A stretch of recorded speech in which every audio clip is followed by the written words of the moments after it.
Bien. Ok.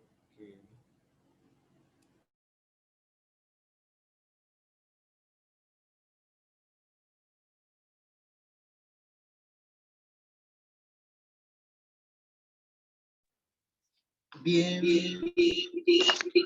retomando ya, Alberto, retomando ya, estábamos viendo, ¿verdad? Estábamos viendo acerca de la renovación, o sea, ley de la negación de la negación. En este caso, la negación supone, ¿no? Que se debe negar a uno para que pueda hacer otro. Por ejemplo, a ver, ¿dónde está? Aquí, esta es la palabra clave, igual una pregunta de premio, ¿no? Que es la negación o proceso de muerte de lo viejo y nacimiento de lo nuevo. Es una pregunta del premio, ¿vale? ¿Qué quiere decir esto? Se va a transformar aquello que estaba antes, ¿no? Como es el caso de los muebles del árbol, como es el caso de las hojas hacia el papel, el caso también de, ¿qué puede ser? Del hombre mismo, cambia el hombre para ser un nuevo hombre, ¿no? Más capacitado, más fuerte, no más débil, ¿no? Eso es un cambio. Ok, en este caso, un minutito.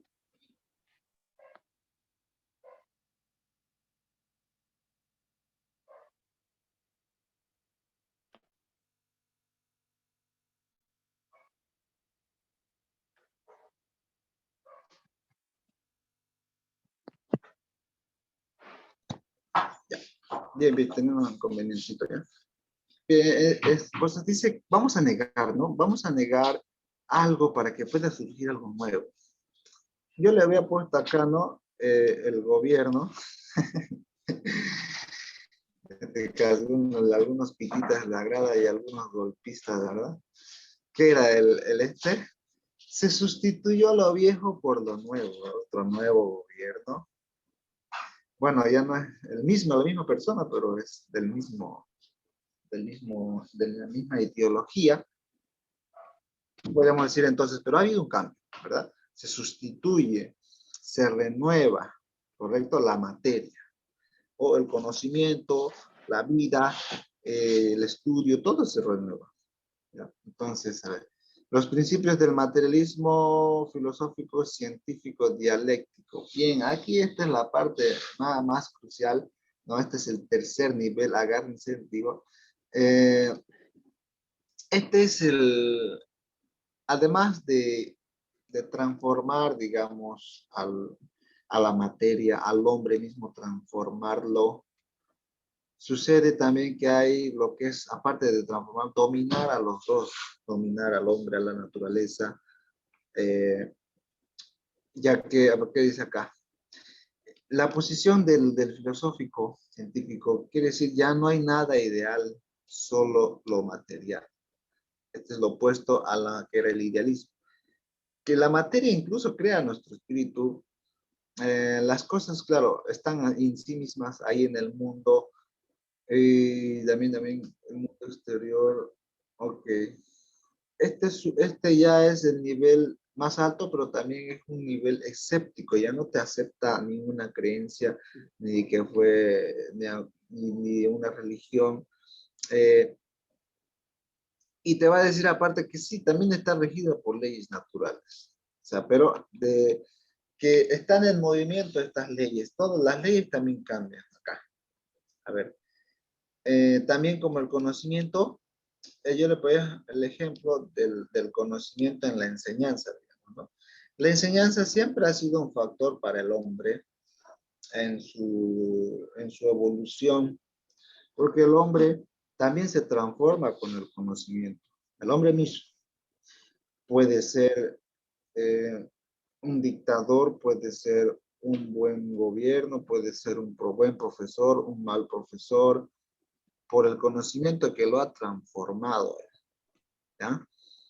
O sea, también la inteligencia se evoluciona, cambia la inteligencia del hombre, ¿no? Este es el caso del profe, o sea, de alguna manera eh, se ha transformado él y toda su humanidad con el conocimiento que él ha aprendido. Entonces, también el conocimiento transforma al hombre, ese es el objetivo del científico, transformarlo y hacerlo como uno quiere. ¿Puede estar el profesor dominado por esos conocimientos? Sí. O sea, esa forma de enseñar es la correcta. No hay otra forma de enseñar, digamos, ¿no? O estas cosas que yo hago para mí son importantes, no hay otras cosas más. O sea, está dominado, por decirlo así, por ese pensamiento, ¿ya? Porque ese pensamiento lo transforma él, o sea, la forma en que vive. El caso, yo les comento nomás, tengo una amiga que si no le hago cumpleaños a mi hijita, digamos, o sea, no la quiero, ¿no? Entonces, ¿qué sucede? Se ha regido por ese conocimiento y ha transformado su pensamiento y eso le lleva a realizar, digamos, fiestitas, todo eso, ¿no? Pero eso también puede ser un perjuicio, quién sabe, ¿no? O sea, su economía no se verá afectada por todo eso, por tener hartos hijos también. En ese caso, y también la verdad también cambia, dice, pues, la verdad cambia. También el conocimiento del hombre cambia, no hay verdades absolutas. Esto puede ser muy útil, digamos, para que no caigamos en las mentiras, ¿cierto?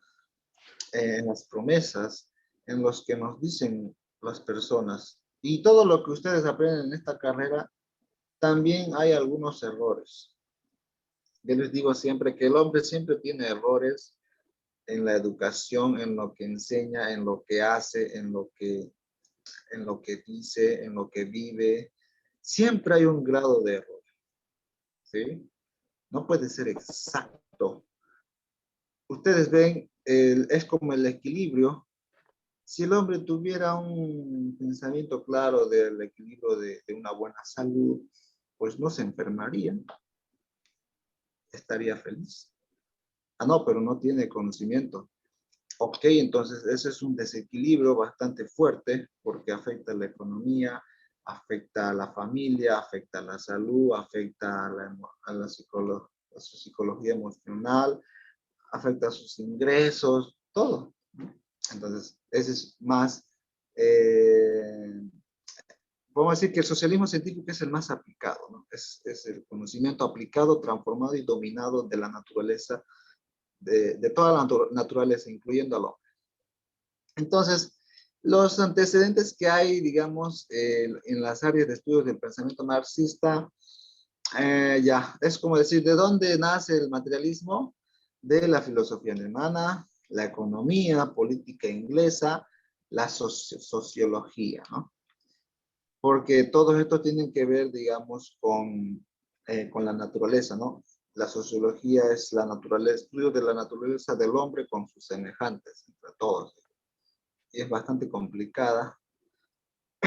No se las deseo con, ¿cómo se llama? Cielito no era Cielito, era la Purita, ¿no? Mira que me hacía doler la cabeza su libro. Bueno, pero era bastante interesante, era Diálogos de la naturaleza humana. Bien, es bastante complejo, por eso es bastante complejo esta teoría y es bastante extensa, ¿ya? Porque tiene esas bases. Explique esquemáticamente todas las partes, esto ustedes me lo hacen, ¿sí? Van a hacer un cuadrito de cada una de las partes que constituyen, este es, por ejemplo, la que seguía en 4.1.1, está, ya, ok, esta parte, ¿no? Esta filosofía, que cada método de cada uno de ellos hace un esquemita, ¿sí? ¿Cómo influyó la filosofía alemana en el pensamiento materialista? No, materialista filosófico, científico. ¿Qué nos pide acá? Ah, sí, pensamiento marxista, ¿sí? ¿Cómo influyó? Ahí le hacen un cuadrito, ¿no? Que explique todo eso. Y también de la economía y de la sociología, ¿listo? Ya, pasamos adelante. Ya, ok. ¿Cuáles son las categorías del marxismo o la base? Estos son los niveles, ¿no? Ahí está, ¿no? El primer nivel, el dialéctico. Ay, ay, ay.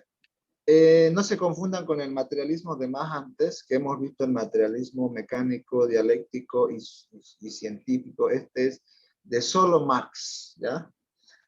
De solo Marx.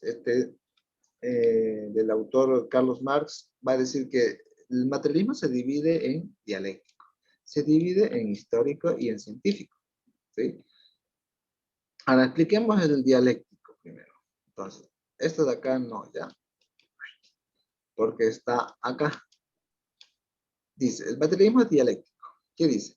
Es una concepción filosófica, o sea, del pensamiento, ¿verdad? Ya hemos visto que es dialéctico, del mundo y de las partes componentes del, ya que desde el marxismo, que es su base filosófica, es interpretar el mundo de la materia a través del pensamiento, ¿no? Y no solo el pensamiento solo. En el idealismo, el pensamiento solito nomás él crea la materia. ¿No? En este caso, la materia crea el pensamiento. Entonces, por eso es una concepción del mundo a través de la materia. La filosofía, madre, ya está un poquito contando la historia, ¿no? De cómo es que se da el enfoque materialista y ya, aunque materialista, dialéctico, sí, ok. En este caso, ya, esto ya sabemos, ¿no? Que es científico también. Por parte del enfoque de la sociedad, también va a ver a la sociedad desde un enfoque material. Enfoque material, antes el enfoque materialista era de que el ser humano es un animal de trabajo, una unidad de trabajo, el hombre. ¿Sí? Por eso lo toma así a la sociedad. Materialismo, objeto tal constituye más generales del desarrollo. Okay. Como sabemos, la filosofía es el conjunto de todos los conocimientos, ¿no? Que hay en este mundo. En este caso, la filosofía dialéctica marxista te va a decir todos los conocimientos de la materia de este mundo eh, y cómo interpreta cada uno. Por ejemplo, los objetivos acá son la naturaleza, la sociedad y el pensamiento, ¿no? Esas son sus bases. O sea, ese es su enfoque, lo que él ve. A ver si esto creo que lo hemos visto. Ok. Vamos a introducirnos al materialismo histórico ahora, ya, con un pequeño videito. Dame un minutito.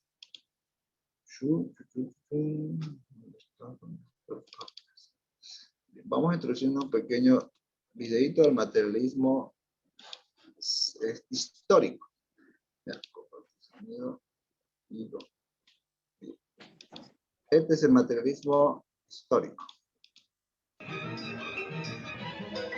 Atención, capataz. Acuda al banco 5. Compruebe el ritmo de producción. La cadena va con retraso, banco 5. Atención, capataz.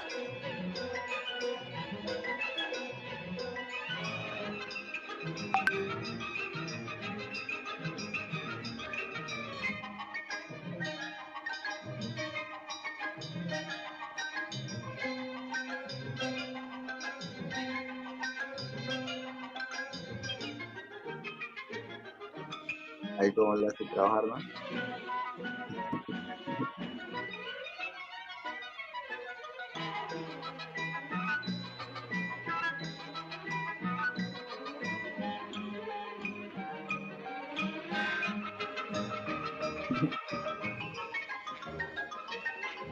Está trabajando.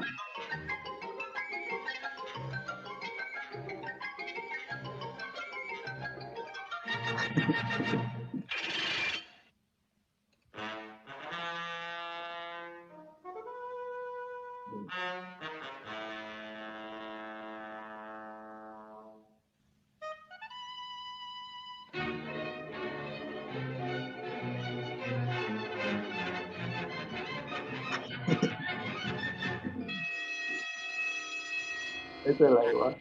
Sección 5. Aumente velocidad a 4.7. Aumentemos velocidad todavía. Qué rollo. A más rápido. Producir. Philip Bauperkin. Philip Bauperkin.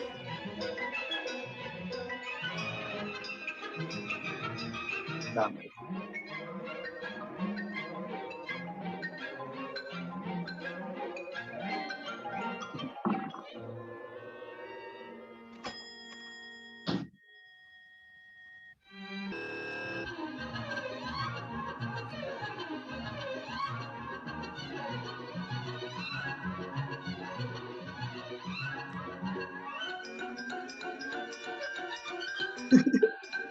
Más rápido,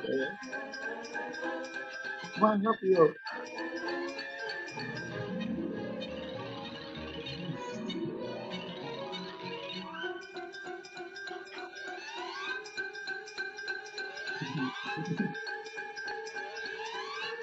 Pobrecito, estás loco. Muy bien.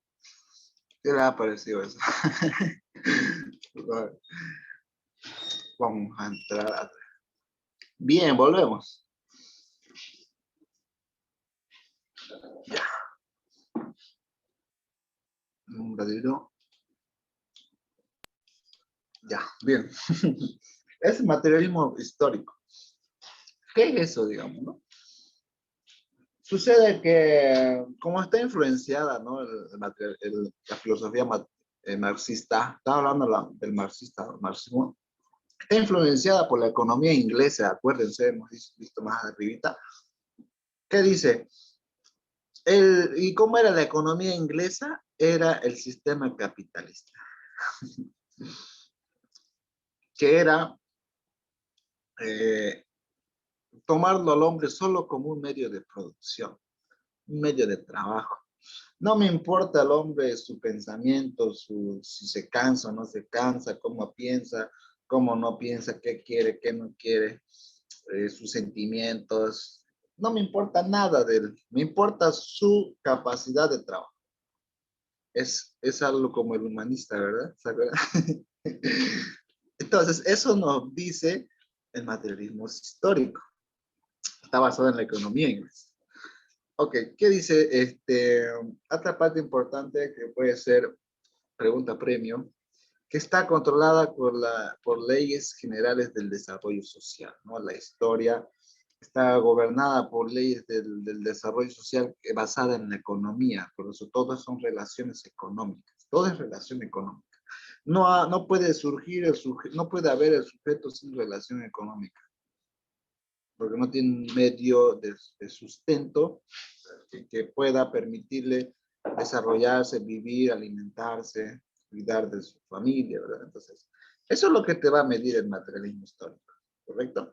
Y o sea, su base teórica de este materialismo histórico es la metodología de las ciencias sociales. Es el hombre y el trabajo, ¿ya? Ahí está, ¿no? Pues se pregunta primero. La base de él es el hombre y el trabajo y su producción, ¿no? Eh, por ejemplo, el prototipo del humanismo burgués en abstracto solo ve al hombre, ¿no? Al hombre en material, al hombre material, solo lo ve al hombre material, por decirlo así, solo es una especie animal nomás, es un animal de carne y hueso, come, bebe, trabaja, se reproduce, socializa, hasta se ajena. O sea, solo ven al hombre en aspectos materiales. O sea, el hombre no sufre, no se cansa, ¿no? Como veíamos, no se cansa, no tiene por qué quejarse, no tiene nada. O sea, nada del hombre, solamente es lo que podemos ver. Eso es lo que, esa es la verdad para ellos, ¿no? Y en el científico, aquí este es un poco más avanzado, ¿no? Ya estamos viendo del científico. En este caso, el científico ya es un poco más materialista y humanista a la vez. Porque el hombre es solo un ser natural, no es nada más, solo un ser natural, no es un ser que piensa. ¿Por qué se nos puede tomar, sabes? ¿Esto es chulo?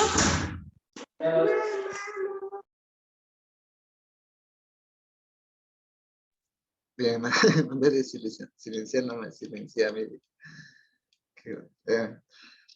El hombre es un ser natural, o sea, solo toma al hombre como ser que es, no es un sujeto que piensa, ¿sí? Este socialismo científico es ese comunismo. El hombre solo se alimenta, no tiene sueños, no tiene metas, solo está para trabajar, vivir y relacionarse con los suyos, nada más. Entonces, ese es el comunismo, ¿no? No tiene relación con otros países, solo con los que está. Para el socialismo científico, el trabajo es lo que hace al hombre, es su esencia, ese es el hombre, el trabajo. El hombre es trabajo, no es más. ¿no? Pero en el sentido de su actividad, la práctica y productividad. O sea, el hombre, ¿qué es lo que hace el hombre? Ahorita vamos a ver eso. La naturaleza del hombre consiste en la producción de su vida. El hombre es producción. El hombre está para producir la materia, o sea, transformarla solo para producir en esta vida. ¿No? O sea, aparte de solo tiene dos relaciones, que es natural, o sea, con las cosas que hay, y con la relación social. Nada más, no tiene más. Podríamos poner un ejemplo acá. Yo puse a ver mis jeroglíficos. Dice, corrijo mis sociedad. Ok. En este caso, creo que está más abajo. No, no está. Bien. En lo que es la productividad del hombre, o sea, ¿qué es lo que produce el hombre en toda su vida? ¿Qué es lo que produce el hombre? Eso es lo que le interesa acá. Has producido libros, has producido educación, ¿no? Él lo ve en términos de producción. El profesor enseña, produce profesionales. Dice. Eh, la madre que tiene un hijo produce un hombre para la sociedad. Educa, lo baña, lo alimenta. Está produciendo un ser humano para la sociedad. Un profesional eh, va a ser profesional para producir mejoras en la sociedad. Así lo ven. Ustedes quieren verlo. Ahora, la esencia de la humanidad es su realidad, ¿no? Y el conjunto de relaciones sociales, ¿no? Si el hombre sin relaciones sociales perece fácilmente, por eso tiene que tener buenas relaciones con las personas. Hay personas que tienen mejor estado pues, social, económico, que puede ayudarlos a ustedes. Por ejemplo, yo puedo tener mi empresa grande, cuando la voy a tener unos 2 años más, y yo puedo tener mi empresa grande. De hecho, yo tengo mi empresa grande, entonces yo puedo contratar, digamos, acá, a ver quién está. Puedo contratar a Carlitos, a Juan Pablo, Carlitos Medina, Juan Pablo, a Belén. Los puedo contratar para que trabajen. O sea, no les puedo hacer faltar el trabajo. Ahí está algo importante, las relaciones sociales, ¿no? O sea, si nunca los conocí, digamos, o sea, nunca me conocieron ni se presentaron a mí, o sea, nunca los conocí, o sea, entonces no tuve relación con ellos, ¿cierto?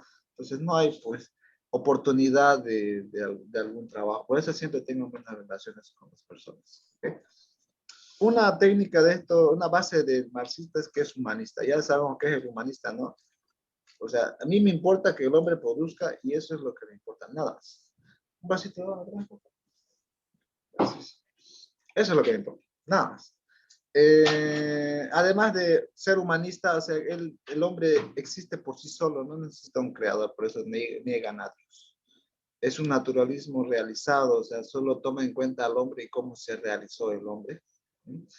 Eh, ¿El marxismo puede considerarse como un humanismo?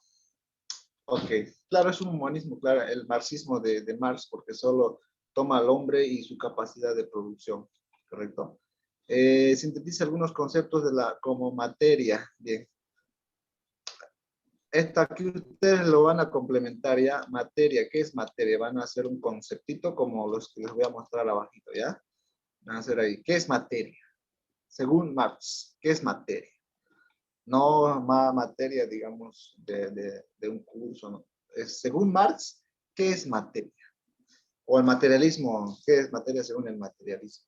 Entonces, el hombre, en concepto, ¿qué es el hombre? Un ser natural. Ahí ven ustedes, solo considera al hombre como un ser natural. O sea, no piensa, no tiene pensamiento. ¿Vale? Gracias. Gracias. Es un ser material, un producto de la naturaleza, no es más, nada más. No tiene pensamientos ni sentimientos, no tiene nada. Porque está ahí nomás, existe ahí por sí solo. Ah, no, pues no era eso, ok. No, perdón, me equivoqué de lápiz. Pensé que era otro lápiz. ¿Qué se hominiza? Esta palabra. Hominización, hominiza. Que se transforma, que evoluciona. ¿Ya? Mediante el qué? El trabajo. Mediante el trabajo evoluciona el hombre. ¿Sí? O sea, el trabajo también al hombre lo hace, ¿no? Quizás el profesor tiene una conducta media, no sé, pues vamos a decirle media especial, ¿verdad? Pero fue transformado el profe, pues. ¿Por qué? Por los estudiantes antiguos que vinieron antes de ustedes. Yo estaba con él, pues, ya son 2 años, creo. Estaba con él y veía cómo los estudiantes reclamaban, así se hacían la burla. Todo eso lo transforma al hombre, pues, en su trabajo, ¿ya? No estamos hablando de vida. En su trabajo también lo transforma al hombre. O sea, el hombre se transforma mediante su trabajo. ¿Sí? Mucho cuidado con eso. Instaurando un nuevo reino de cultura. Eso crea la cultura, pues, ¿no? El trabajo es lo que crea, el trabajo es lo que crea la cultura. O sea, ves, si un profesor es muy trabajador o no lo ves, o sea, ya se crea una cultura en los estudiantes no son buenos, o sea, son, apenas están estudiando, ¿verdad? Porque ven que la producción del profesor no es muy alta, en lo que es en la enseñanza, ¿verdad? Ahí está el sistema de la capacidad de producción, ¿verdad? Esto no, ya está más abajito aquí. Esto seguro estaba enamorado de eso. Ok. La cultura, ¿no? Ahí, después del hombre, en su cultura, es lo que se hace. Es su naturaleza negada. Aquí vamos a ver mucho de la negación, ¿ya? El hombre, como trabaja, se niega a sí mismo, igual. Ustedes han visto, no sé si tienen parientes, esto sucede mucho, a mí me da bastante gracia. Sucede mucho en los trabajos. Usted está en un trabajo.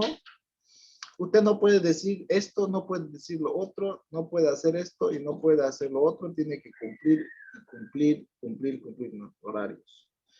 Se negó al hombre, o sea, el hombre que quizás quería trabajar un poquito más tarde o quizás quería trabajar menos, el hombre quizás quería enseñar otras cosas, quería hacer otras cosas, pero no, es negado el hombre. Se niega en el trabajo. O sea, no puedes decir las cosas, no puedes charlar en el trabajo, no puedes a tocar a la gente así, ¿no? O no puedes decirle tantas cosas, ¿verdad? Eso es la negación del hombre, o sea, la negación del mismo. También eso es lo que es la cultura, ¿no? La cultura también lo niega al hombre porque yo tengo, por ejemplo, muchos están felices cuando no tienen clases. O sea, no tienen clases. Yo ahí me alegro cuando hay clases, ¿verdad? Pero la cosa es que quizás esos mismos estudiantes están siendo negados en las clases, o sea, les critica el profesor, les hace sentir mal, les hace sentir incómodos, ¿no? Eso lo niega para que el estudiante participe, niega la participación estudiante. Ahí está, ¿ve? Otra vez trabajo. Ah, no, el hombre, pues, el trabajo, ¿no? El trabajo es la actividad, perdón, consciente, humana, racional, obvio, pues, ¿no? Es algo humano y es algo racional porque pensamos cómo trabajar. También es un proceso entre el hombre y la naturaleza, ¿sí? Mediante el trabajo se transforma la naturaleza, se transforman las cosas. Por ejemplo, ¿qué podemos ver?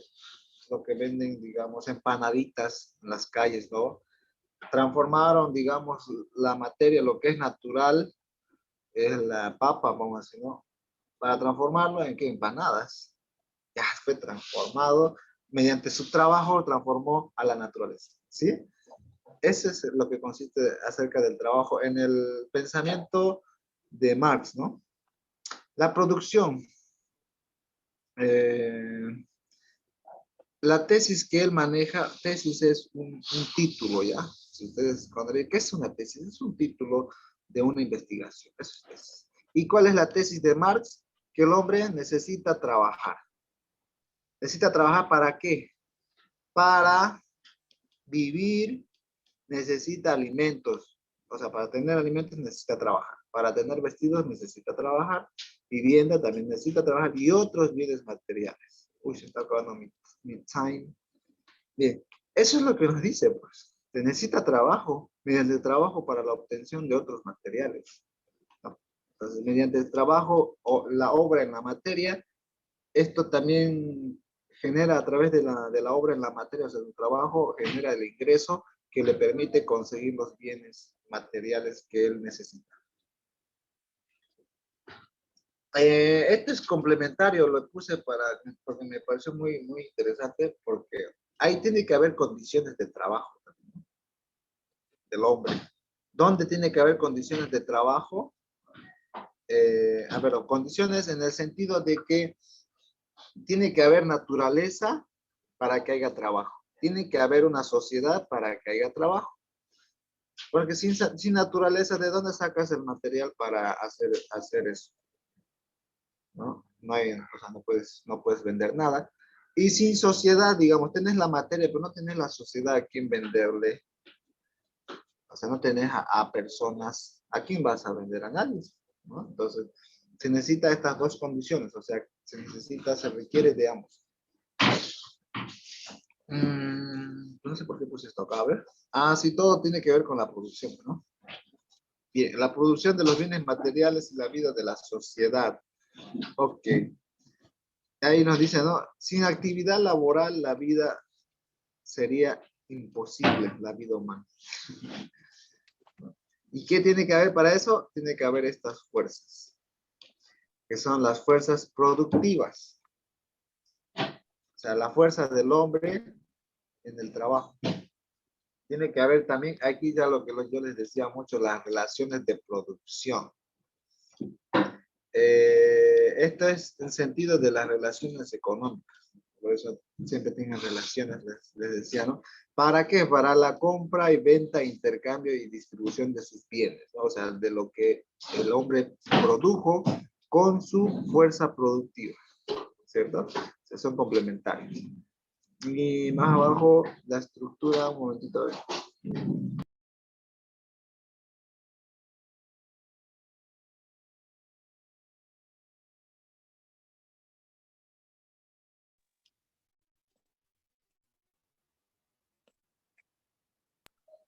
Ya, bien, entonces, estructura.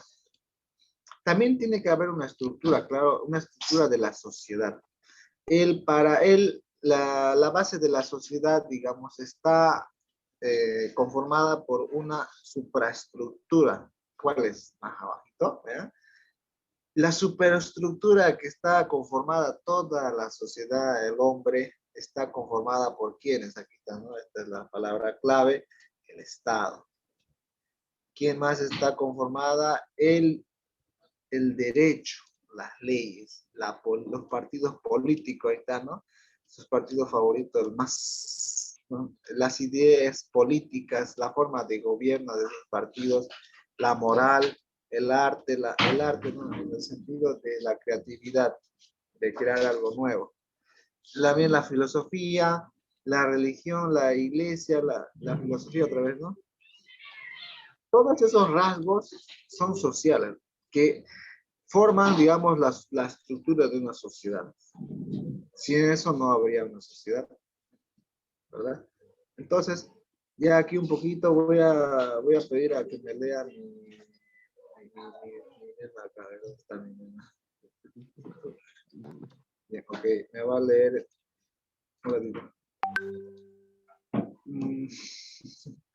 Ya va a acabar. Bien, ya, ok. Van a leerla un ratito ya, a ver. Léemelo. El capital. Mercancía no podrá intercambiarse por otra si el trabajo necesario para producir la primera. No, pues, no, de ahí. De acá, ya, ahora sí. Una mercancía no podrá intercambiarse por otra. No quieres hacer la difícil, ¿no? Bien, el análisis del capital. A ustedes, no entiendo por qué. El análisis del capital comienza con un análisis de la mercancía. Esta posee un doble valor, un valor de uso y un valor de cambio. El valor de uso de una mercancía, por ejemplo, 20 kilos de café, un traje, un par de lentes, un quintal de trigo, se basa en la cualidad de dicha mercancía. Gracias justamente a esa cualidad, satisface una necesidad más bien que otra. Sin embargo, vemos que en el mercado se intercambian las mercancías más diferentes entre sí. Por ejemplo, 20 kilos de café se cambian por 20 metros de tela. ¿Qué tienen en común estas dos mercancías tan diversas para que se puedan intercambiar? Lo que poseen en común es precisamente su valor de cambio. El valor de cambio es algo idéntico que 188 existe en mercancías diferentes, haciéndolas intercambiables en unas proporciones determinadas. ¿En qué consistirá? Bien, hasta ahí, digamos, nos dice, el análisis del capital comienza con la mercancía. ¿Cuánta mercancía puedo obtener con el capital? Mercancía, entiéndanlo como la cosa que se puede cambiar, ¿no? El valor de intercambio, ¿no? O sea, la fuerza del trabajo del hombre es mercancía, la materia, los bienes materiales para producir son mercancías.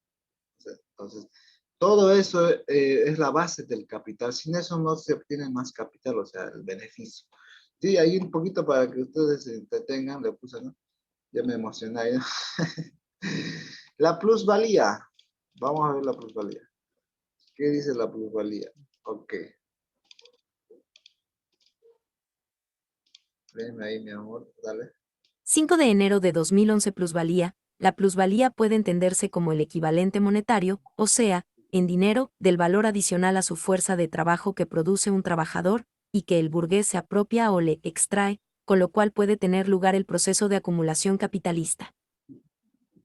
En términos más simples, la plusvalía es la porción de producción que no le es remunerada a los trabajadores, sino que forma parte de la ganancia del patrono. Se concibe como la diferencia entre el valor del total producido y el salario recibido por los trabajadores. Esto se...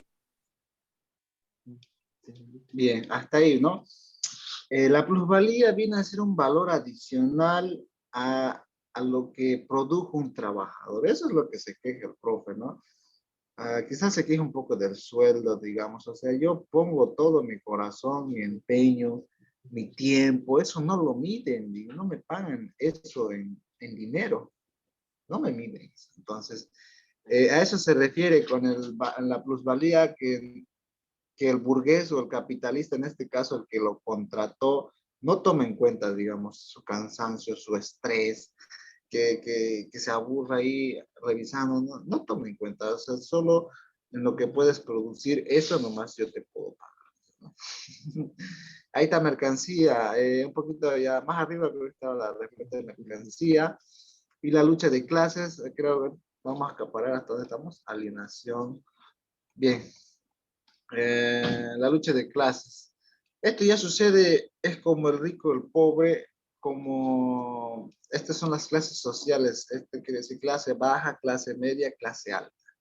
Esos son el más pobre, pobre, el medio pobre y el que no es pobre, vamos a decir, ¿no? El que es rico, en otra palabra.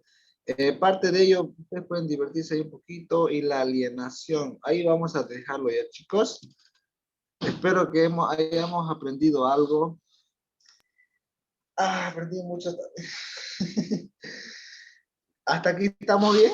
¿Cómo vamos, chicos? ¿Está bien? Espero que... ¡Ay, qué bellas fotos tienen estas chicas! Bien, nos vemos pues la próxima semana, chicos. Cuídense ya. Vamos a retomar y esperemos que podamos también pasar esta materia con ustedes, ¿no? Le vamos a ayudar. Nos vemos, chicos. Cuídense. Chao. Chao, chicos. Te cuidas.